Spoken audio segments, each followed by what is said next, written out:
par l'obéissance, est-ce que le supérieur peut exiger de nous quelque chose qui s'oppose à la foi? La foi, ça veut dire l'enseignement doctrinal que donne la révélation du Christ par son Église. La réponse est facile à comprendre. Elle est immédiatement non.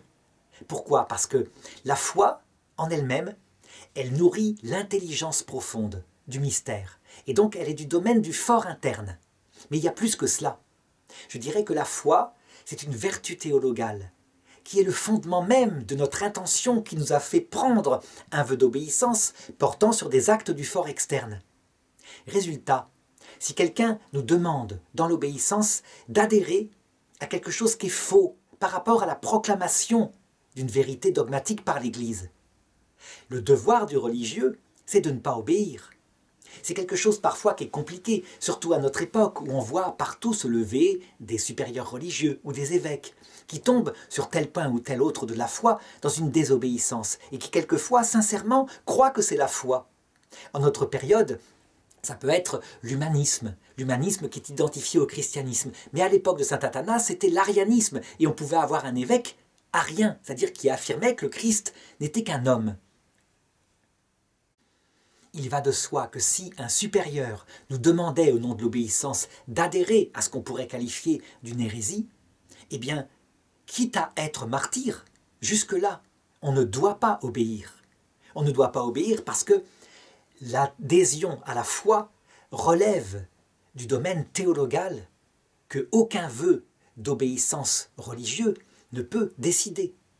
La seule obéissance, finalement, elle est due au domaine de l'infaillibilité du Saint-Père ou d'un concile uni au Saint-Père lorsqu'il proclame une vérité universelle du salut. Ça veut dire que si on peut prouver qu'un supérieur religieux nous demande quelque chose qui est en dehors de ce que l'Église a proclamé dans un dogme de sa foi, un dogme définitif évidemment, il y a aussi des opinions où là c'est différent, eh bien, je dirais, on doit désobéir au supérieur. Est-ce qu'on pourrait alors dire qu'un supérieur nous demanderait d'adhérer à une hypothèse théologique qui ne s'oppose pas à la foi, mais qui est une hypothèse, au nom de l'obéissance? La réponse est non aussi. En ce qui concerne les opinions sur des sujets théologiques, je dirais qu'on touche aussi au fort interne de l'intelligence. Et donc, c'est en fonction de sa compréhension du mystère sincère, profonde, toutes les choses étant prises, évidemment, tous les domaines de la définition de l'Église étant pris pour décider, qu'on va se fixer sur les points qui sont discutés. Par contre, une fois que l'Église se prononcera définitivement, eh bien, on devra quitter son opinion pour adhérer à ce que l'Église, protégée par l'Esprit Saint infailliblement, a défini comme étant la foi. Évidemment, la foi porte sur la doctrine universelle, elle ne porte pas, par exemple, sur une décision pratique ou sur un comportement privé d'un pape. Donc, encore une fois, même l'obéissance au Saint-Père a ses limites.